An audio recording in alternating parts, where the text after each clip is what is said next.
प्यारे बच्चों नमस्कार। वर्तिका स्टडी सेंटर में आपका स्वागत है। आप जुड़ चुके हैं राकेश कुमार के साथ। आज का सेशन आपके लिए बेहद महत्वपूर्ण होने वाला है क्योंकि इसमें कक्षा 11 भौतिक विज्ञान की पाठ 6 सदिश विश्लेषण एवं प्रक्षेप गति का अध्ययन हम लोग मिलकर के करने वाले हैं।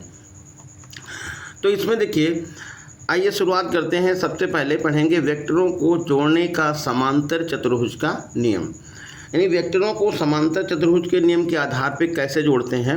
यदि कोई ऐसी शर्त है, यदि दो वेक्टरों को परिमाण व दिशा में किसी समांतर चतुर्भुज की किसी बिंदु से खींची गई दो संलग्न भुजाओं से प्रदर्शित करें तो उनका परिणामी परिमाण व दिशा में समांतर चतुर्भुज के उस विकर्ण द्वारा निरूपित होगा जो उसी बिंदु से खींचा गया है। तो इसे वेक्टरों का जोड़ने का समांतर चतुर्भुज का नियम कहा जाता है। तो देखिए, इसको कैसे बताएंगे। यहाँ पर एक वेक्टर ए है और दूसरा वेक्टर बी है जो एक समांतर चतुर्भुज के संलग्न भुजाओं से प्रदर्शित किया गया है। जैसे ये एक बिंदु, ये वेक्टर ए था और एक बी है, दोनों कहाँ मिल रहे हैं? ओ पर मिल रहे हैं।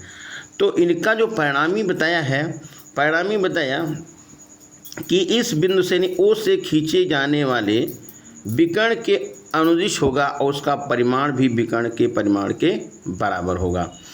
तो यहाँ पर क्या किया गया है, देखिए आगे हमने यहाँ इस लाइन को मिलाया है और Q से इस P लाइन पर लंब डाल दिया है और Q से P को मिला दिया गया है।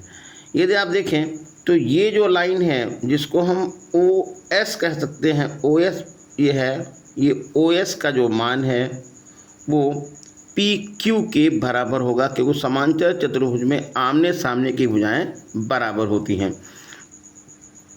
अब ये जब लंब डाला है तो ये कोण आपको यहाँ पर मिल गया 90 अंश। जो चित्र बनाया है उसी को यहाँ पर लिख लिया है।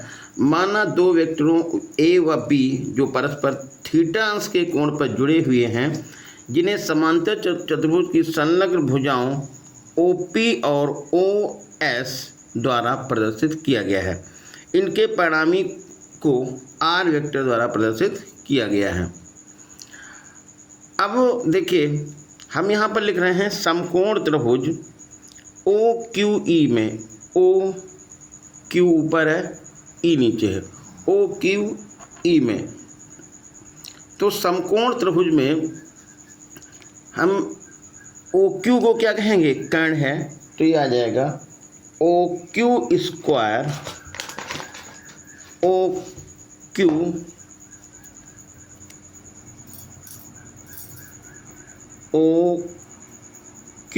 Square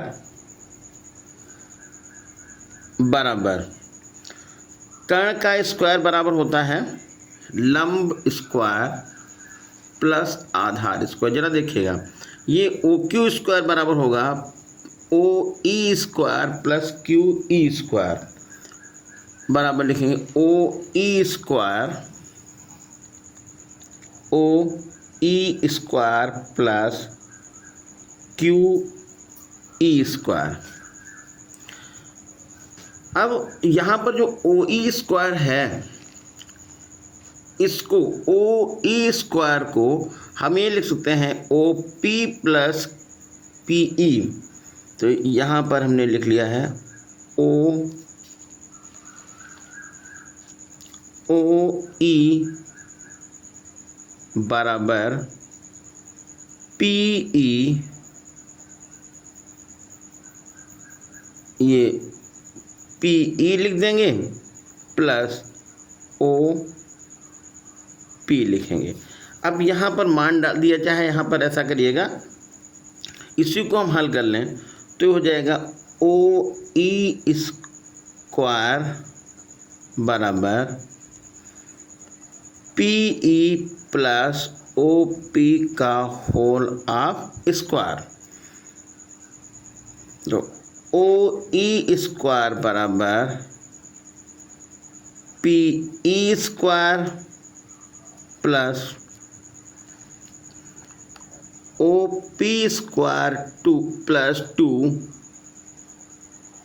O P into P E. अब ये जो मान ओ ई का है वो हम यहाँ पर लिख देते हैं। तो क्या आएगा, ओ क्यू स्क्वायर बराबर ओ ई को लिख दिया O P square plus P E square plus 2 O P into P E और प्लस लिखा Q E square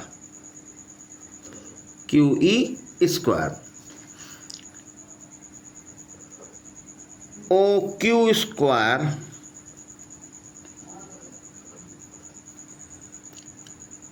O P square को आप ओ पी स्क्वायर ही लिख दें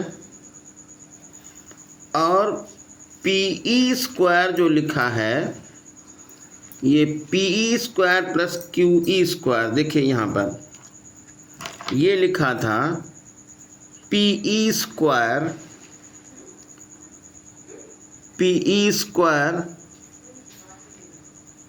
और लिखा है क्यू ई स्क्वायर। तो P E square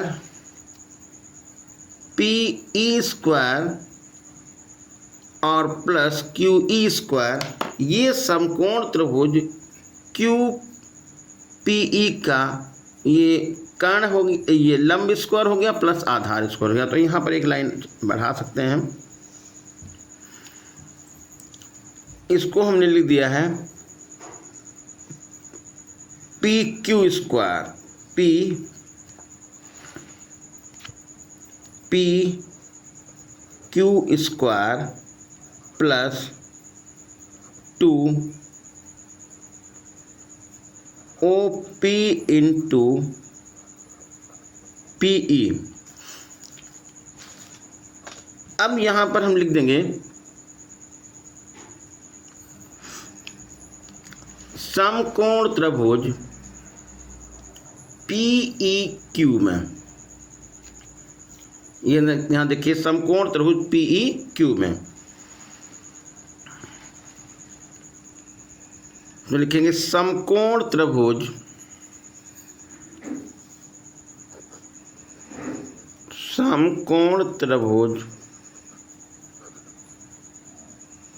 P Q E में। अब पी ई का मान निकालना है तो पी ई का मान हो जाएगा पी ई बराबर, ये देखिए यहाँ पर एक कोण, इसको हम थीटा बोल रहे हैं तो ये वाला भी कोण थीटा हो जाएगा। तो इस थीटा कोण के लिए ये है आधार, तो कॉस थीटा बराबर लिख दे आधार बटे कर्ण। तो यहाँ पर हम लिख देंगे कॉस थीटा बराबर कॉस थीटा आधार यानी कि पी ई और कर्ण हो जाएगा पी क्यू।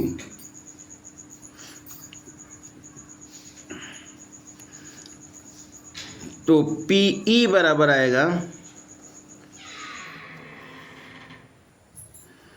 तो पी ई बराबर आएगा पी ई बराबर पी क्यू कॉस थीटा। अब पी का मान लिख दें यहाँ पे, तो होगा ओ क्यू स्क्वायर बराबर O P square plus P Q square plus 2 O P और पी ई की जगह पर लिख देंगे पी क्यू कॉस थीटा, यानी कि ये पी क्यू कॉस थीटा तो गुणे में हो जाएगा 2PQ cos थीटा। अब यहाँ पर देखिए OQ का जो परिमाण है उसको कहा गया है R, OP को कहा गया है A और PQ को कहा गया है B। तो ये फाइनली आंसर क्या मिल जाएगा, R² बराबर A² plus B² plus 2AB cos theta. R² plus बराबर A² plus B² plus 2AB cos theta. और ये है त्रिभुजों समांतर चतुर्भुज का नियम।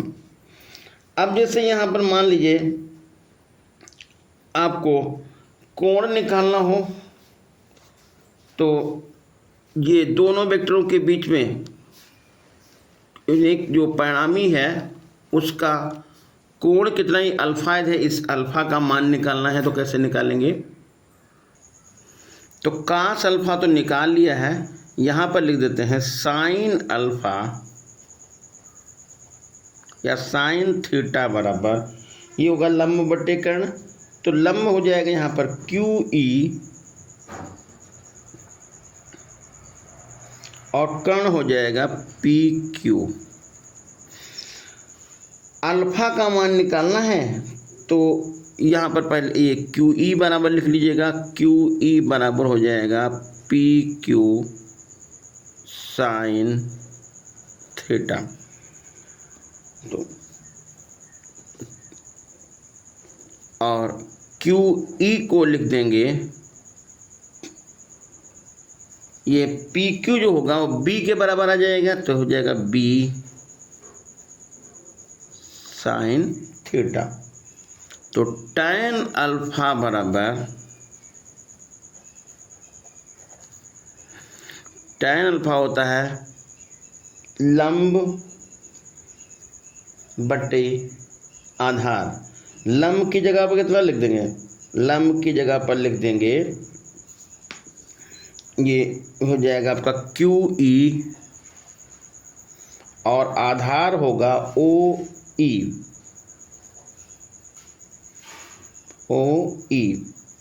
QE है और आधार हो जाएगा OE। tan अल्फा बराबर QE को तो हम QE लिख देंगे, OE को तोड़ के लिखेंगे, क्या लिखेंगे OP। आधार की जो लाइन थी उसी को तोड़ के लिखा है तो ये हो जाएगा OP प्लस PE। और जैसा कि यहाँ पर हम सिद्ध कर चुके हैं PE बराबर PQ cos थीटा, PE बराबर PQ cos थीटा। और ये हमारे पास QE बराबर PQ साइन थीटा हम पहले सिद्ध कर चुके हैं। तो यहाँ पर मान डाल दीजिएगा सीधे, tan अल्फा बराबर QE की जगह पर B sine theta upon OP का मान आएगा, OP का मान A हो जाएगा A प्लस, और इसको हम PQ को B कहेंगे तो चाहे यहाँ की एक लाइन बढ़ा भी सकते हैं, PE बराबर आएगा, ये हम लिख लेंगे B cos थीटा। तो होगा ये B cos theta, B cos theta. इसलिए यहाँ पर ये आपको फार्मूला पता चल गया, tan अल्फा बराबर बी साइन थीटा अपान ए प्लस बी कॉस थीटा। अगला देखिए, स्केलर गुणनफल के गुण। स्केलर गुणनफल के गुण आपको ध्यान रखना है, क्योंकि सवाल लगाने में इसका बहुत ही महत्वपूर्ण योगदान होगा। पहला नियम क्या है, पहला गुण क्या है, दो वेक्टरों का स्केलर गुणनफल धनात्मक, ऋणात्मक और शून्य होता है। यानी कि दो वेक्टरों का स्केलर गुणनफल धनात्मक भी होगा और ऋणात्मक भी हो सकता है और शून्य भी हो सकता है। अब शून्य, धनात्मक और ऋणात्मक ये कब कब होगा, ये जरा समझ लीजिएगा। जब यहाँ पर आपने पहले ही सीखा है कि ए वेक्टर डॉट बी वेक्टर बराबर ए बी कॉस थीटा, तो कॉस थीटा का मान जो कम है 90 से तो उसका मान धनात्मक आएगा, और ठीक 90 अंश है तो आएगा उसका मान 0, और थीटा का मान 90 से अधिक है तो उसका मान ऋणात्मक आएगा। अगला सेकंड नंबर है, स्केलर गुणनफल क्रम विनिमय होता है। जैसे A vector dot B vector कहीं लिखा होगा और इसको हम लिख सकते हैं B vector dot A vector, ये आपस में बराबर होता है।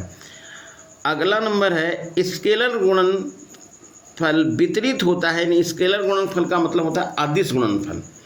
तो जैसे यहाँ पर ऐसे कुछ लिखा हो, ए वेक्टर डॉट ब्रैकेट में लिखा है B vector plus C vector, तो इसको खोल दीजिए ब्रैकेट को, तो A vector dot B vector plus A vector dot C vector. यहाँ पर हम आपस में बदल सकते हैं, चाहे बी को पहले लिखें, चाहे ए को पहले लिखें, और चाहे सी को पहले लिखें, और चाहे ए को पहले लिखें। तो क्यों? क्योंकि सेकंड नियम में बताया गया कि स्केलर गुणनफल क्रम विनिमय होता है। अगला जो ये 4 नंबर पॉइंट है, बहुत ही इम्पॉर्टेंट है। दो परस्पर लंबवत वेक्टरों का स्केलर गुणनफल शून्य होता है। यानी कि दो वेक्टर परस्पर लंबवत होते हैं तो उनका स्केलर गुणनफल कितना होता है, शून्य होता है। इसको क्या लिखेंगे, A vector dot B vector बराबर 0। अगला है, दो समांतर वेक्टरों का स्केलर गुणनफल उनके परिमाणों के गुणनफल के बराबर होता है। जैसे मान लीजिए दो समांतर वेक्टर हैं तो उनका स्केलर गुणनफल जो होता है वो उनके परिमाणों के गुणनफल के बराबर होता है। कैसे? ए वेक्टर डॉट बी वेक्टर बराबर ए बी होता है। क्यों? क्योंकि समांतर होंगे तो थीटा का मान कितना आएगा, यहाँ पे ये ए बी बराबर हो जाएगा। यदि थीटा बराबर है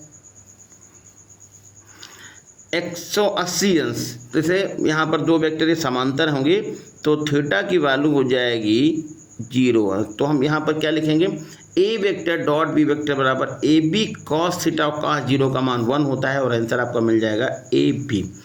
यदि यहाँ पर थीटा का मान 180 अंश दिया है तो ये बदल जाएगा माइनस में, और ए वेक्टर डॉट बी वेक्टर बराबर माइनस ए बी, ये बात ध्यान रखिएगा। अगला नंबर है, किसी वेक्टर का उसी वेक्टर से स्केलर गुणनफल उस वेक्टर के परिमाण के वर्ग के बराबर होता है। यानी कि किसी वेक्टर, कोई वेक्टर ए है और इसी वेक्टर ए से इसका हम यदि स्केलर गुणनफल यानी कि हम डॉट गुणनफल करेंगे या अदिश गुणनफल करेंगे तो उसका जो परिमाण होता है इस वेक्टर के परिमाण, उसका गुणनफल जो होगा उस वेक्टर के परिमाण के वर्ग के बराबर होता है। कैसे? देखिए, जैसे ए वेक्टर हमने लिखा, डॉट ए वेक्टर लिख दिया तो ये बराबर होता है ए स्क्वायर के।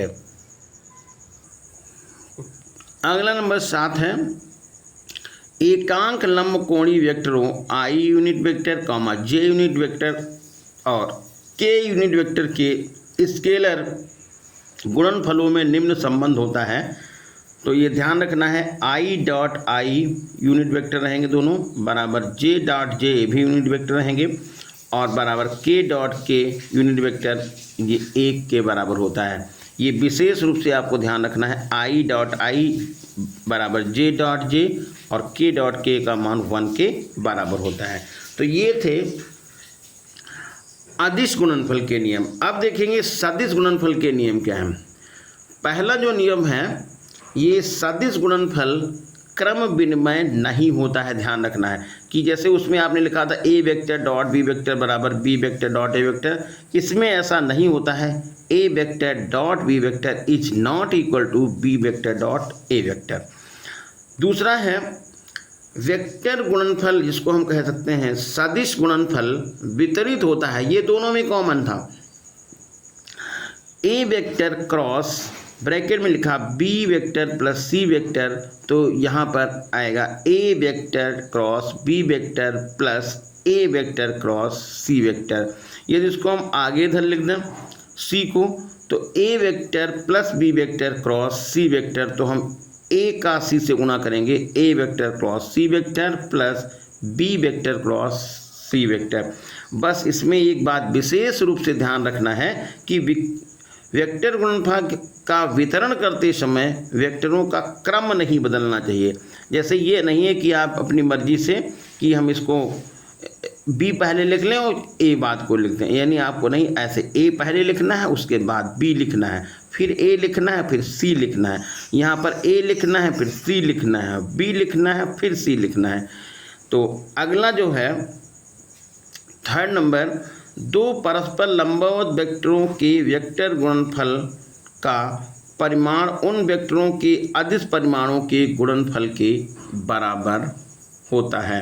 यानी कि यहाँ पर कह सकते हैं A vector cross B vector होता है A B N unit vector, या हम इसका मैग्नीट्यूड की बात करें तो आएगा A vector cross B vector का मैग्नीट्यूड ए और बी के परिमाणों के गुणनफल के बराबर होता है।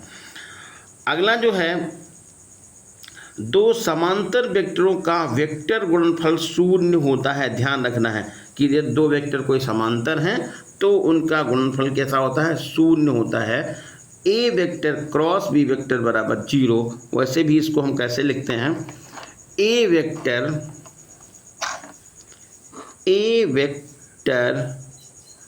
क्रॉस बी वेक्टर बराबर ए बी साइन थीटा। अब यहाँ पर यदि समांतर हैं तो थीटा की वैल्यू जाहिर सी बात है 0 हो जाएगी, तो साइन 0 का मान 0 होगा और आपका ए वेक्टर क्रॉस बी वेक्टर से बराबर निकल जाएगा, 0 के बराबर निकल जाएगा।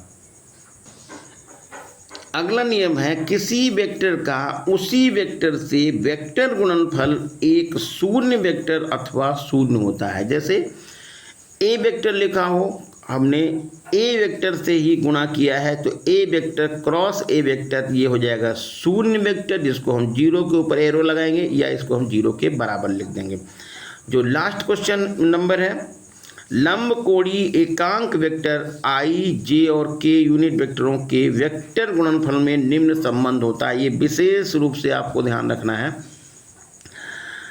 आई क्रॉस जे वेक्टर बराबर माइनस निशान लगाइएगा, जे को आगे करिएगा, आई को पीछे कर दीजिएगा, जे वेक्टर क्रॉस आई वेक्टर और बराबर के वेक्टर। तो हम ऐसे कह सकते हैं आई और जे का जो क्रॉस गुणनफल है वो के यूनिट वेक्टर के बराबर है।